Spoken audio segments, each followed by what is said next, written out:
সূরা হামিম আস-সাজদা। বিসমিল্লাহির রহমানির রহিম। রহমান রহিম আল্লাহ তাআলার নামে। হামিম। এ কিতাব রহমান রহিম আল্লাহ তাআলার কাছ থেকে নাজিল করা। এ কোরআন এমন এক কিতাব যার আয়াতসমূহ খুলে খুলে বর্ণনা করা হয়েছে। তদুপরি এ কোরআন আরবি ভাষায় এমন একটি সম্প্রদায়ের জন্য নাজিল হয়েছে যারা এটা জানে। এ কিতাব জান্নাতের সুসংবাদদাতা আর জাহান্নামের ভীতি প্রদর্শনকারী। তারপরও মানুষদের অধিকাংশ এ থেকে মুখ ফিরিয়ে দিয়েছে এবং তারা এ কিতাবের কথা শুনতে চায় না। তারা বলে, যে বিষয়ের দিকে তুমি আমাদের ডাকছ তার জন্য আমাদের অন্তরসমূহ আবরণে আচ্ছাদিত হয়ে আছে, আমাদের কানেও রয়েছে বধিরতা, আমাদের ও তোমার মধ্যে একটি দেয়াল দাঁড়িয়ে আছে। সুতরাং তুমি তোমার কাজ করো আর আমরা আমাদের কাজ করি। হে নবী, তুমি বলো, আমি তো তোমাদেরই মতো একজন মানুষ, কিন্তু আমার উপর এ মর্মে ওহী নাজিল হয় যে তোমাদের মাবুদ হচ্ছেন একজন। অতএব হে মানুষ, তোমরা তাঁর ইবাদতের দিকেই সোজা হয়ে দাঁড়িয়ে যাও এবং তাঁর কাছে ক্ষমা প্রার্থনা করো। আর দুর্ভোগ মুশরিকদের জন্য নির্ধারিত হয়ে আছে, যারা যাকাত দেয় না এবং তারা পরকালের উপরও ঈমান আনে না। যারা আল্লাহ তাআলার উপর ঈমান আনে এবং নেক কাজ করে তাদের জন্য আখিরাতের জীবনে নিরবচ্ছিন্ন পুরস্কারের ব্যবস্থা রয়েছে। হে নবী, তুমি বলো, তোমরা কি তাকে অস্বীকার করতে চাও যিনি দুদিনে পৃথিবীকে পয়দা করেছেন, এবং তোমরা অন্য কাউকে কি তাঁরই সমকক্ষ হিসেবে দাঁড় করাতে চাও? অথচ এ হচ্ছেন সৃষ্টিকুলের মালিক। তিনি এ জমিনের মাঝে এর উপর থেকে পাহাড়সমূহ গেড়ে দিয়েছেন ও তাতে বহুমুখী কল্যাণ রেখে দিয়েছেন এবং তাতে সবার আহারের পরিমাণ নির্ধারণ করেছেন। এসব তিনি সম্পন্ন করেছেন 4 দিন সময়ের ভেতর। অনুসন্ধানীদের জন্য সেখানে সব উপকরণই সমান সমান। অতঃপর তিনি আসমানের দিকে মনোনিবেশ করলেন, যা তখন ছিল ধূম্রকুঞ্জ বিশেষ। এরপর তিনি তাকে ও জমিনকে আদেশ করলেন, তোমরা উভয়েই এগিয়ে এসো, ইচ্ছায় হোক কিংবা অনিচ্ছায়। তারা উভয়েই বলল, আমরা অনুগত হয়েই এসেছি। অতঃপর তিনি দুদিনের ভেতর এ ধূম্রকুঞ্জকে 7 আসমানে পরিণত করলেন এবং প্রতিটি আকাশে তার উপযোগী আদেশনামা পাঠালেন। পরিশেষে আমি নিকটবর্তী আসমানকে তারকারাজি দ্বারা সাজিয়ে দিলাম এবং তাকে শয়তান থেকে সংরক্ষিত করে দিলাম। এসব পরিকল্পনা অবশ্যই পরাক্রমশালী ও সর্বজ্ঞ আল্লাহ তাআলা কর্তৃক আগে থেকেই সুবিন্যস্ত করে রাখা হয়েছিল। এর পরেও যদি এরা মুখ ফিরিয়ে নেয়, তাহলে তুমি বলো, আমি তো তোমাদের এক ভয়াবহ ধ্বংসাত্মক আযাব থেকে সতর্ক করলাম মাত্র। ঠিক যেরূপ ভয়াবহ আযাব এসেছিল আদ ও সামুদের ওপর, যখন তাদের কাছে ও তাদের আগের লোকদের কাছে আমার রসুলরা এসে বলেছিল, তোমরা আল্লাহ তাআলা ছাড়া অন্য কারো ইবাদত করো না। জবাবে তারা বলেছিল, আমাদের মালিক যদি চাইতেন তাহলে তিনি ফেরেশতাদেরই নবী করে পাঠাতেন। তোমাদের যা কিছু দিয়েই পাঠানো হোক না কেন, আমরা তাই প্রত্যাখ্যান করলাম। আদ জাতির ঘটনা ছিল, তারা আল্লাহ তাআলার জমিনে অন্যায়ভাবে দম্ভ ভরে ঘুরে বেড়াত এবং বলত, আমাদের চাইতে শক্তিশালী আর কে আছে?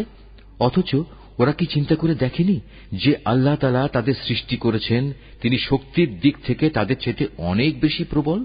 আসলে ওরা আমার আয়াতসমূহকেই অস্বীকার করত। অতঃপর আমি কতিপয় অশুভ দিনে তাদের উপর এক প্রচণ্ড তুফান প্রেরণ করলাম, যেন আমি তাদের দুনিয়ার জীবনেই লাঞ্ছনাদায়ক একটি শাস্তির স্বাদ উপভোগ করিয়ে দিতে পারি। আর আখিরাতের আযাব তো আরো বেশি অপমানকর, তাদের তো কোন রকম সাহায্যও করা হবে না। আর সামুদ জাতির অবস্থা ছিল এই যে আমি তাদেরও সরল পথ দেখিয়ে দিয়েছিলাম, কিন্তু তারা হেদায়েতের বদলে অন্ধত্বের উপর থাকাই বেশি পছন্দ করল। অতঃপর তাদের অন্যায় কাজকর্মের জন্য আমি তাদের উপর অপমানজনক শাস্তির কষাঘাত হানলাম।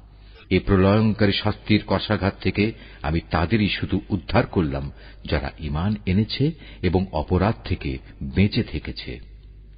সেদিনটির কথা স্মরণ করো যেদিন আল্লাহ তাআলা দুশমনদের জাহান্নামের দিকে নিয়ে যাওয়ার জন্য জড়ো করা হবে। সেদিন তাদের হাঁকিয়ে বিভিন্ন দলে উপদলে বিন্যস্ত করা হবে। যেতে যেতে তারা যখন তার বিচারের পাল্লার কাছে পৌঁছবে, তখন তাদের কান, চোখ ও চামড়া তাদের যাবতীয় কাজের উপর সাক্ষ্য দেবে। তখন তারা তাদের চামড়াগুলোকে বলবে, তোমরা আজ আমাদের বিরুদ্ধে সাক্ষ্য দিলে কেন? উত্তরে তারা বলবে, আল্লাহ তাআলা যিনি সব কিছুকে কথা বলার শক্তি দিয়েছেন, তিনি আজ আমাদেরও কথা বলার শক্তি দিয়েছেন। তিনি যেহেতু তোমাদের প্রথমবার সৃষ্টি করেছিলেন, তাই তোমাদের তাঁর কাছেই ফিরে যেতে হবে। আল্লাহ তাআলা বলবেন, তোমরা দুনিয়াতে কোনো কিছুই তো এদের কাছ থেকে গোপন করার চেষ্টা করতে না। এটা ভাবতেও পারোনি তোমাদের কান, তোমাদের চোখ ও তোমাদের চামড়া কখনো তোমাদের বিরুদ্ধে সাক্ষ্য দেবে। বরং তোমরা তো মনে করতে তোমরা যা কিছু করছিলে তার অনেক কিছু স্বয়ং আল্লাহ তাআলাও বুঝি জানেন না। তোমাদের এই যে ধারণা যা তোমরা তোমাদের মালিকের সম্পর্কে পোষণ করতে, মূলত তাই তোমাদের এ ভরাডুবি ঘটিয়েছে। ফলে তোমরা মারাত্মক ক্ষতিগ্রস্ত হয়ে গেছ। আজ যদি ওরা ধৈর্য ধারণ করে, তাতেও তাদের কোনো উপকার হবে না। জাহান্নামই হবে তাদের ঠিকানা। আল্লাহ তাআলার কাছে অনুগ্রহ চাইলেও কোনো লাভ হবে না, কেননা আজ তারা কোনো অবস্থায় অনুগ্রহ প্রাপ্ত হবে না। আমি দুনিয়ার জীবনে তাদের উপর এমন কিছু সঙ্গী সাথী বসিয়ে দিয়েছিলাম, যারা তাদের সামনের ও পেছনের কাজগুলো তাদের সামনে শোভনীয় এবং লোভনীয় করে রেখেছিল। পরিশেষে জিন ও মানুষদের সে দলের সাথে তাদের ব্যাপারেও আল্লাহ তাআলার সিদ্ধান্ত সত্যে পরিণত হল, যারা তাদের আগে অতিবাহিত হয়ে গেছে। অবশ্য এরা সবাই ছিল নিদারুণভাবে ক্ষতিগ্রস্ত। যারা কুফরি পন্থা অবলম্বন করেছে, তারা একজন আরেকজনকে বলে, তোমরা কখনো এ কোরআন শুনবে না। তেলাওয়াতের সময় তার মাঝে শোরগোল করো, হয়তো এ কৌশল দ্বারা তোমরা জয়ী হতে পারবে। আমি অবশ্যই কাফেরদের কঠিন আযাবের স্বাদ আস্বাদন করাবো, এবং নিশ্চয়ই আমি তাদের সে কাজের প্রতিফল দেব যে আচরণ তারা আমার কেতাবের সাথে করে এসেছে। এই জাহান্নামই হচ্ছে আল্লাহ তাআলার শত্রুদের যথার্থ পাওনা। সেখানে তাদের জন্য চিরস্থায়ী আযাবের ঘর থাকবে। তারা যে আমার আয়াতসমূহ অস্বীকার করত, এটা হচ্ছে তারই প্রতিফল। কাফেররা সেদিন বলবে, হে আমাদের মালিক, যেসব জিন ও মানুষ দুনিয়ায় আমাদের গোমরা করেছিল, আজ তুমি তাদের এক নজর আমাদের দেখিয়ে দাও। আমরা তাদের আমাদের পায়ের নিচে রাখব, যাতে করে তারা আরো বেশি লাঞ্ছিত হয়। অপরদিকে যারা বলে, আল্লাহ তাআলাই হচ্ছেন আমাদের মালিক, অতঃপর এ ঈমানের উপর তারা অবিচল থাকে। মৃত্যুর সময়ে যখন তাদের কাছে ফেরেশতা নাজিল হবে এবং তাদের বলবে, হে আল্লাহ তাআলার প্রিয় বান্দারা, তোমরা ভয় পেও না, চিন্তিত হও না। উপরন্তু তোমাদের কাছে যে জান্নাতের ওয়াদা করা হয়েছিল, আজ তোমরা তারই সুসংবাদ গ্রহণ করে আনন্দিত হও। আমরা ফেরেশতারা দুনিয়ার জীবনেও তোমাদের বন্ধু ছিলাম, আর আখিরাতেও আমরা তোমাদের বন্ধুই থাকব। সেখানে তোমাদের মন যা কিছুই চাইবে তাই তোমাদের জন্য মজুদ থাকবে, এবং যা কিছুই তোমরা সেখানে তলব করবে তা তোমাদের সামনে হাজির থাকবে। পরম ক্ষমাশীল ও দয়ালু আল্লাহ তাআলার পক্ষ থেকে এ হচ্ছে তোমাদের সেদিনের মেহমানদারি। তার চেয়ে উত্তম কথা আর কোন ব্যক্তির হতে পারে, যে মানুষদের আল্লাহ তাআলার দিকে ডাকে এবং সে নিজেও নেক কাজ করে এবং বলে, আমি মুসলমানদেরই একজন। হে নবী, ভালো আর মন্দ কখনোই সমান হতে পারে না। তুমি ভালো কাজ দ্বারা মন্দ কাজ প্রতিহত করো, তাহলেই তুমি দেখতে পাবে তোমার এবং যার সাথে তোমার শত্রুতা ছিল তার মাঝে এমন অবস্থা সৃষ্টি হয়ে যাবে যেন সে তোমার অন্তরঙ্গ বন্ধু। আর এ বিষয়টি শুধু তাদের ভাগ্যেই লেখা থাকে যারা ধৈর্য ধারণ করে, এবং এ সকল লোক শুধু তারাই হয় যারা সৌভাগ্যের অধিকারী। যদি কখনো শয়তানের কুমন্ত্রণা তোমাকে প্ররোচিত করে, তাহলে তুমি আল্লাহ তাআলার কাছে আশ্রয় চাও, কেননা তিনি সর্বশ্রোতা, সর্বজ্ঞ। হে মানুষ, আল্লাহ তাআলার নিদর্শন সমূহের মধ্যে রাত, দিন, সূর্য ও চন্দ্র হচ্ছে কয়েকটি নিদর্শন মাত্র। অতএব তোমরা সূর্যকে সিজদা করো না, চাঁদকেও নয়, বরং তোমরা সিজদা করো সেই আল্লাহ তাআলাকে, যিনি এর সব কয়টি সৃষ্টি করেছেন। যদি তোমরা একান্তভাবে তাঁরই ইবাদত করতে চাও, তাহলে এটাই হবে একমাত্র করণীয়। অতঃপর হে নবী, এরা যদি অহংকার করে, তাহলে তুমি ভেবো না, যারা তোমার মালিকের সান্নিধ্যে রয়েছে তারা তো রাত দিন তাঁরই পবিত্রতা ও মহিমা ঘোষণা করে যাচ্ছে। তারা বিন্দু মাত্র এতে ক্লান্ত হয় না। তার কুদরতের আরেকটি নিদর্শন হচ্ছে, তুমি জমিনকে দেখতে পাচ্ছ শুষ্ক ও অনুর্বর হয়ে পড়ে আছে, অতঃপর তার উপর আমি যখন পানি বর্ষণ করি তখন সহসাই তা শস্য শ্যামল হয়ে স্ফীত হয়ে ওঠে। অবশ্যই যে আল্লাহ তাআলা এ মৃত জমিনকে জীবন দান করেন, তিনি মৃত মানুষকেও জীবিত করবেন। নিঃসন্দেহে তিনি সর্ববিষয়ের উপর একক শক্তিমান। যারা আমার আয়াতসমূহ বিকৃত করে, তারা কিন্তু কেউই আমার দৃষ্টির অগোচরে নয়। তুমি বলো, যে ব্যক্তি জাহান্নামে নিক্ষিপ্ত হবে সে ভালো, না যে ব্যক্তি কিয়ামতের দিন শান্তি ও নিরাপত্তার সাথে আমার সামনে হাজির হবে সে ভালো। এরপরেও চৈতন্যদয় না হলে যা ইচ্ছা তোমরা তাই করো। তবে মনে রেখো, তোমরা যাই করো আল্লাহ তাআলা তা অবলোকন করছেন। যারা কোরআনের মতো একটি স্মরণিকা গ্রন্থ তাদের কাছে আসার পর তাকে অস্বীকার করে, তারা অচিরেই তাদের পরিণাম টের পাবে। মূলত তা কোরআন হচ্ছে এক সম্মানিত গ্রন্থ। এতে বাতিল কিছু অনুপ্রবেশের আশঙ্কা নেই। তার সামনের দিক থেকেও নয়, তার পেছনের দিক থেকেও নয়, কেননা এটা বিজ্ঞ, কুশলী, প্রশংসিত সত্তার কাছ থেকে নাজিল করা হয়েছে। হে নবী, তোমার সম্পর্কে আজ সেসব কিছুই বলা হচ্ছে যা তোমার আগে অন্যান্য নবীদের ব্যাপারেও বলা হয়েছিল। নিঃসন্দেহে তোমার মালিক যেমনি পরম ক্ষমাশীল, তেমনি তিনি কঠোর শাস্তিদাতাও বটে। আমি যদি এ কোরআন আরবি ভাষার বদলে আজমি অনারব ভাষায় বানাতাম, তাহলে এরা বলতো, কেন এর আয়াতগুলো আমাদের ভাষায় পরিষ্কার করে বর্ণনা করা হলো না?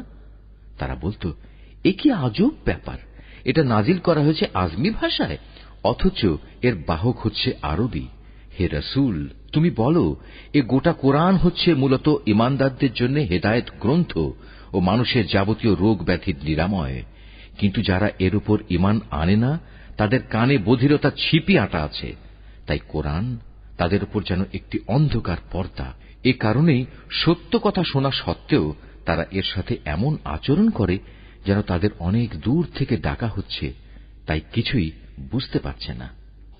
হে নবী, তোমার আগে আমি মূসাকেও একটি কিতাব দান করেছিলাম, তাতে বহু মতবিরোধ ঘটানো হয়েছিল। আসলে তোমার মালিকের পক্ষ থেকে কিয়ামত সংক্রান্ত ঘোষণা যদি না থাকত, তাহলে কবেই আযাব এসে এদের মাঝে চূড়ান্ত একটা ফয়সালা হয়ে যেত। এরা আসলে এ কোরআন সম্পর্কে এক বিভ্রান্তিকর সন্দেহে নিমজ্জিত আছে। যে কোনো ব্যক্তি নেক কাজ করবে, মূলত সে তা করবে একান্ত তার নিজের কল্যাণের জন্য, আর যে ব্যক্তি কোনো মন্দ কাজ করবে তার অশুভ ফল একান্ত তার উপরেই গিয়ে পড়বে। তোমার মালিক তার বান্দাদের ব্যাপারে কখনো সালেম নন। কিয়ামত সংক্রান্ত জ্ঞান একমাত্র আল্লাহ তাআলার দিকেই ধাবিত হয়। কোন একটি ফলও নিজের খোসা ছেড়ে বাইরে বেরোয় না। কোন একটি নারীও নিজের গর্ভে সন্তান ধারণ করে না, না সে সন্তান প্রসব করে, যার পূর্ণ জ্ঞান আল্লাহ তাআলার কাছে মজুদ থাকে না। যেদিন আল্লাহ তাআলা ওদের ডেকে বলবেন, কোথায় আজ আমার অংশীদাররা? তারা বলবে, হে মালিক, আমরা তোমার কাছে এ নিবেদন করছি, আজ আমাদের মাঝে সাক্ষ্য দেওয়ার জন্য কেউই মজুদ নেই। এরা আগে যাদের ডাকত তারা আজ হারিয়ে যাবে। এরা বুঝতে পারবে তাদের জন্য আর উদ্ধারের কোনো জায়গাই অবশিষ্ট নেই। মানুষ কখনো বৈষয়িক কল্যাণ লাভের জন্য দোয়া করা থেকে ক্লান্তি বোধ করে না। অবশ্য যখন কোনো দুঃখ দৈন্য তাকে স্পর্শ করে, তখন সে সম্পূর্ণরূপে নিরাশ হয়ে পড়ে। যদি দুঃখ কষ্ট স্পর্শ করার পর আমি তাকে অনুগ্রহের স্বাদ আস্বাদন করাই, তখন আবার সে বলে, এ তো আমার প্রাপ্য ছিল। আমি এটাও মনে করি না সত্যি সত্যি কিয়ামত প্রতিষ্ঠিত হবে। তাছাড়া যদি আমাকে একদিন মালিকের কাছে ফেরত পাঠানোই হয়, তাহলে আমার জন্য তার কাছে শুধু কল্যাণই থাকবে। আমি সেদিন কাফেরদের অবশ্যই বলে দেব দুনিয়ার জীবনে তারা কি কি করত, অতঃপর সে অনুযায়ী আমি তাদের কঠোর আযাব আর সাধন করাব। আমি যখন মানুষের উপর কোনো অনুগ্রহ করি, তখন সে মুখ ফিরিয়ে নেয় এবং উল্টো দিকে ফিরে যায়। আবার যখন তাকে কোনো অনিষ্ট এসে স্পর্শ করে, তখন সে দীর্ঘ দোয়া নিয়ে আমার সামনে হাজির হয়। হে নবী, মানুষদের বলো, তোমরা কখনো একথা ভেবে দেখেছ কি, যদি এ কোরআন সত্যি আল্লাহ তাআলার কাছ থেকে এসে থাকে এবং এ সত্ত্বেও তোমরা একে প্রত্যাখ্যান করো, তাহলে তার চেয়ে বেশি গোমরা আর কে হবে, যে ব্যক্তি এর মারাত্মক বিরুদ্ধ আচরণে লিপ্ত আছে। অচিরেই আমি আমার কুদরতের নিদর্শনসমূহ দিগন্ত বলয়ে প্রদর্শন করব এবং তাদের নিজেদের মধ্যেও তা আমি দেখিয়ে দেব, যতক্ষণ পর্যন্ত তাদের উপর এটা পরিষ্কার হয়ে যায় যে এ কোরআনই মূলত সত্য। হে নবী, তোমার জন্য একথা কি যথেষ্ট নয়? তোমার মালিক তোমার সব কিছু সম্পর্কে অবহিত। জেনে রেখো, এরা কিন্তু এদের মালিকের সাথে সাক্ষাৎকারের ব্যাপারেই সন্দিহান। আরও জেনে রেখো, এদের সব কিছুই আল্লাহ তাআলা পরিবেষ্টন করে আছেন।